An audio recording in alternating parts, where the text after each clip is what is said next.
Bonjour à tous mes élèves de Tark Academy. On va aborder dans la vidéo d'aujourd'hui la différence d'origine, c'est-à-dire l'origine de quelqu'un, de quel pays vient-il.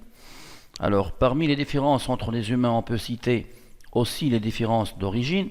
Certains quittent leur pays d'origine pour travailler à l'étranger, on les appelle les immigrés, donc ils partent à la recherche d'un travail et ils s'installent dans les pays d'accueil, donc contraire les pays d'origine. Ils s'installent donc dans les pays d'accueil et leurs enfants naissent dans ces pays d'accueil et ils obtiennent la nationalité de ces pays. Par exemple, lorsqu'on voit les Français qui vivent en France aujourd'hui, ils sont d'origine différente. Par exemple, les Français sont d'origine généralement maghrébine, ou beaucoup de Français ont des origines maghrébines, comme Zinedine Zidane, qui est un footballeur français, il a remporté la Coupe du Monde avec la France. Son père, il est d'origine algérienne. Voilà l'image de Zinedine Zidane. Donc, il n'a jamais oublié son origine algérienne. D'ailleurs, il a une double nationalité. Il est à la fois français et algérien. C'est vrai que son père, il est algérien, mais lui, il est né en France et il n'a pas renoncé à son pays d'accueil, la France, le pays où il est né.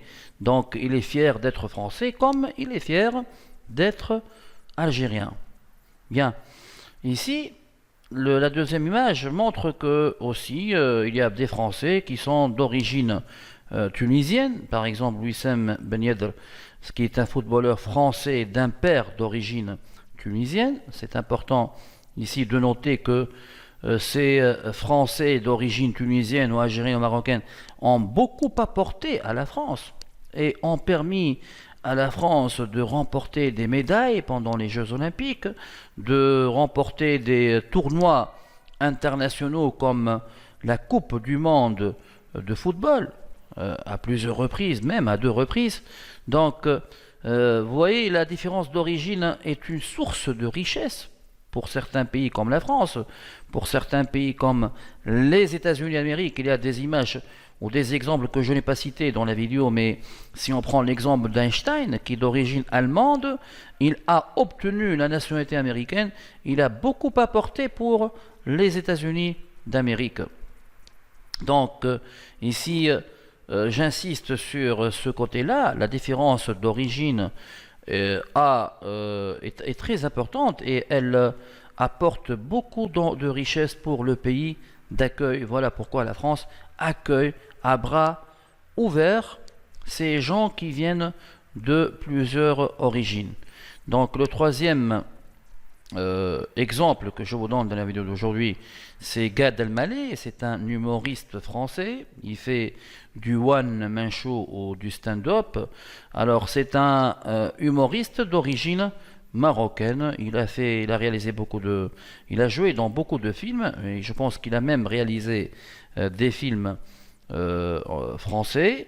C'est un Français d'origine marocaine. Son père a quitté le Maroc et il est parti vivre donc en France et lui il est né je pense au Maroc, puis il s'est déplacé avec son père en France. Et vous voyez, ces trois exemples montrent très bien que la différence est une source de richesse. Comme dit un écrivain français, Antoine de Saint-Exupéry: mon frère, si tu lui faire de moi, loin de me léser, tu m'enrichis. Donc, ceci dit, cette différence d'origine n'est pas toujours une source de richesse. Parfois, elle est une source de conflit, de désaccord, et même une source principale de racisme.